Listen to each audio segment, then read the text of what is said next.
If you remember my previous presentation about the drought issues going on in Utah, I told you about how we might lose the Great Salt Lake. Fortunately, it's not going to happen to all of it because there are some parts of it deep enough to contain the water. Each area, as you see it right here, shows where there will be water remaining in it. The areas colored in royal blue are the deep parts of the lake that will remain filled with water for different wildlife to live in.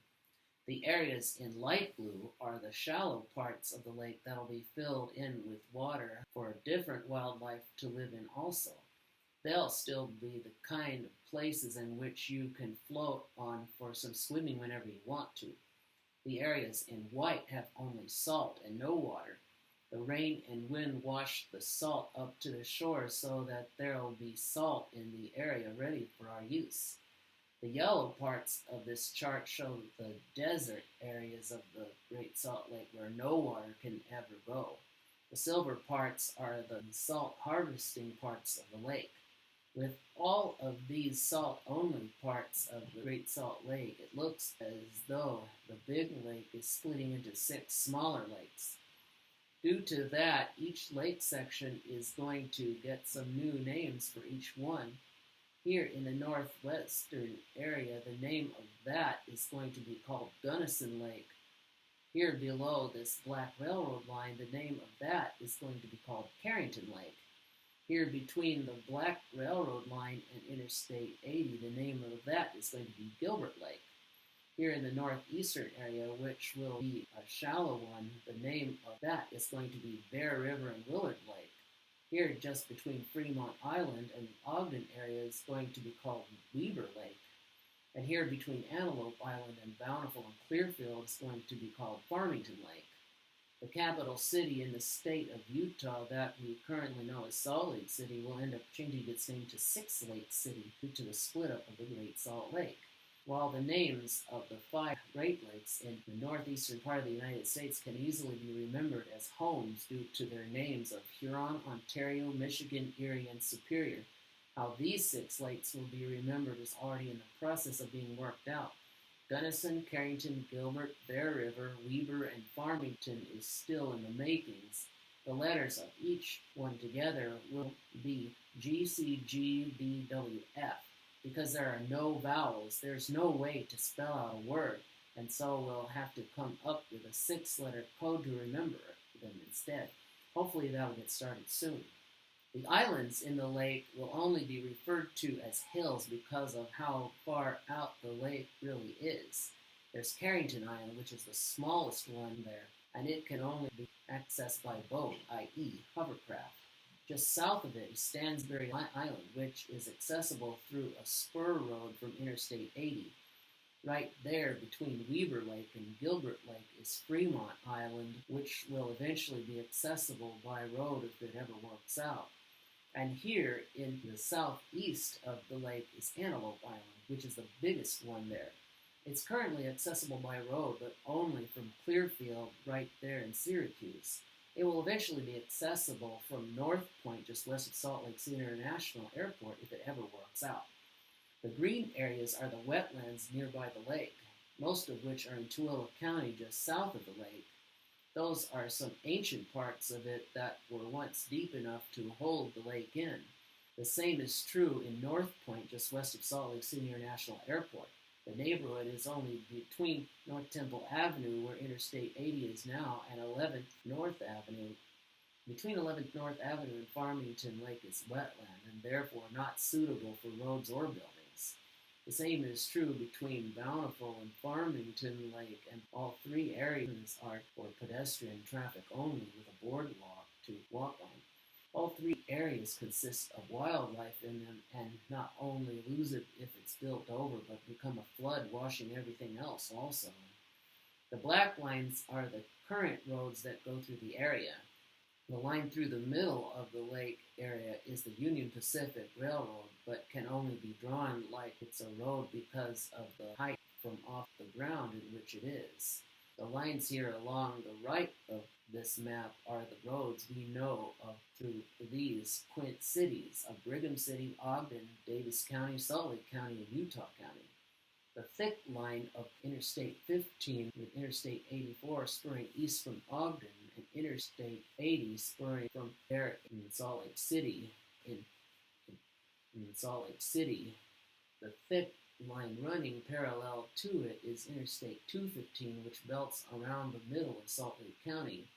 Of course, Interstate 215 doesn't go any further north than about 22nd north right now and is carried through Bountiful's Legacy Parkway.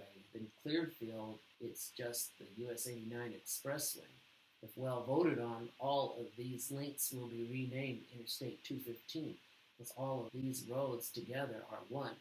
Interstate 215 is the same road as Foothill Boulevard in Salt Lake County, where it's I-215 south of Parley's Junction and Foothill Boulevard north of Parley's Junction. The thick black line at the bottom of the map is Interstate 80, which goes right by Salt Lake City International Airport. The thin lines through Weber County and Salt Lake County, the central parts of US 89. In Weber County, it's Washington Boulevard. In Salt Lake County and Utah County, it's State Street. The road going east of Brigham City is US 89, and the road going west from Clearfield is Antelope Island Avenue, aka 17th South Avenue. Its partner right there on Antelope Island is called Antelope Drive. It's the main road through the island. The thick black line just west of Interstate 215 is Bangerter Expressway, going from the airport to Draper. The next one west of that is Mountain View Corridor, going from North Point all the way to Saratoga Springs and Lehigh. The thin black line just west of the Bingham Mountain Range is SI-36, going through Tooele City and further south. The next one west of that is the road going south of the Stansbury Island Spur Road. The red lines are future roads that will eventually go through the Jordan River Valley. The one that follows through Box Elder County, Weber County, and Davis County right here is going to be Wright Brothers Parkway.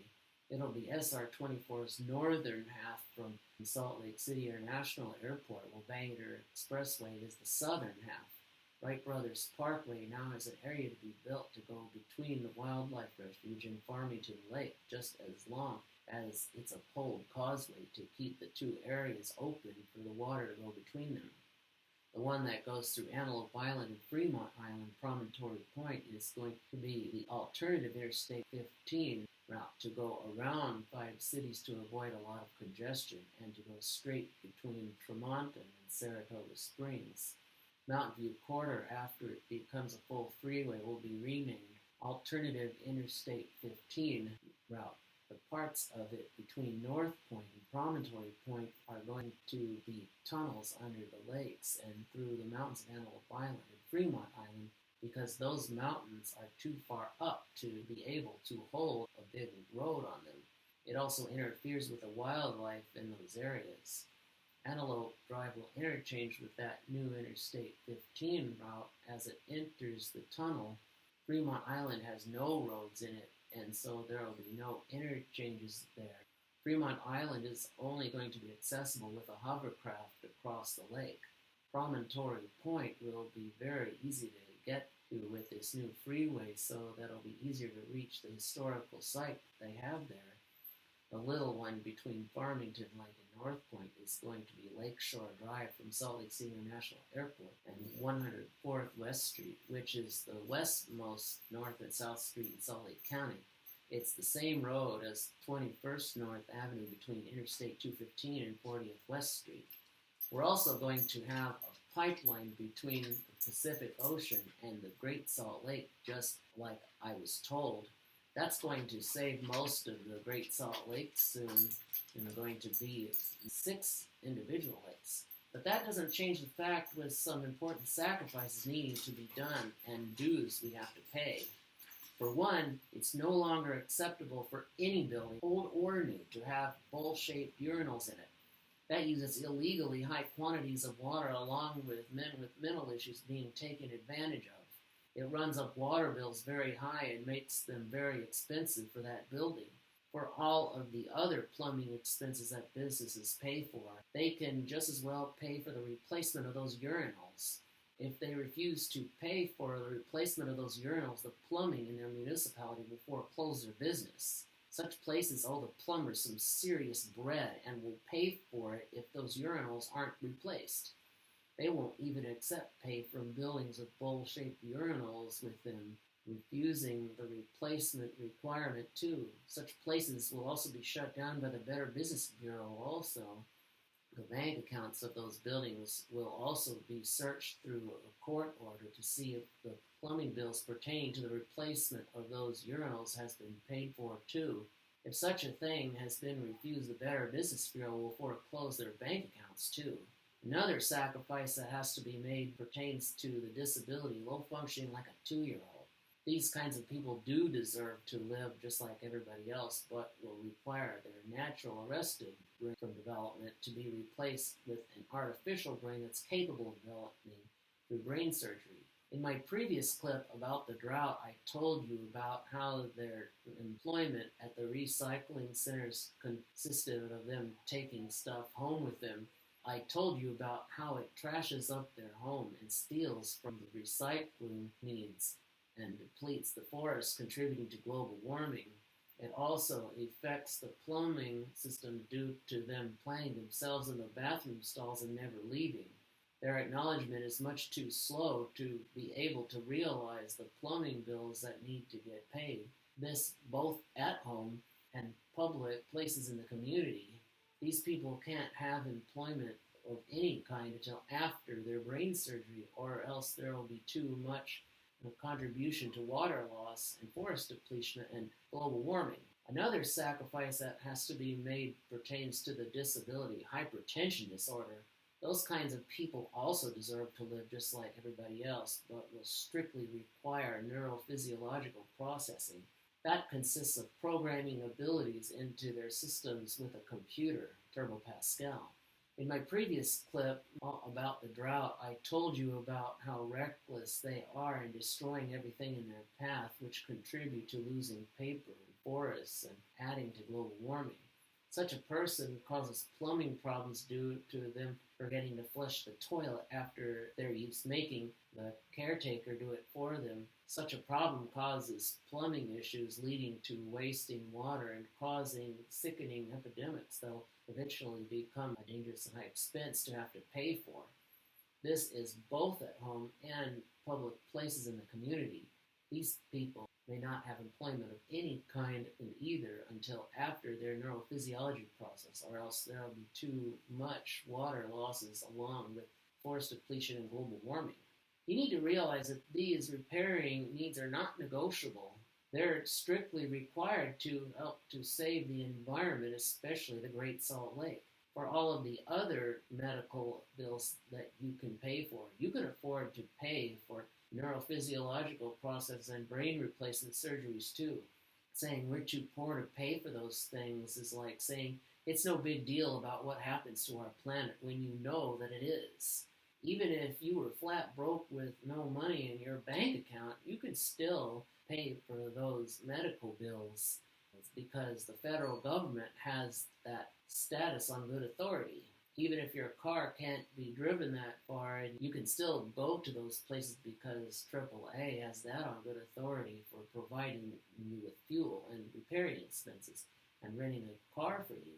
Even if the place you go to can't be reached by a car or is very far away, you can still go to those places because the FAA has that on good authority for buying airline tickets for you. No matter how far away you are from a neurophysiology or brain replacement lab, it's just down the street from where you are, and you can get bail the money from the federal government to pay for it. You must pay your dues if you want to get your credit, or else your name will be written up and your picture will be posted in the news displaying you as responsible for the drought and the depletion of the Great Salt Lake. And now it's time for your feedback on this presentation to see what you can come up with related to this. Subscribe and share your opinions on some of your own presentation on YouTube if you need to.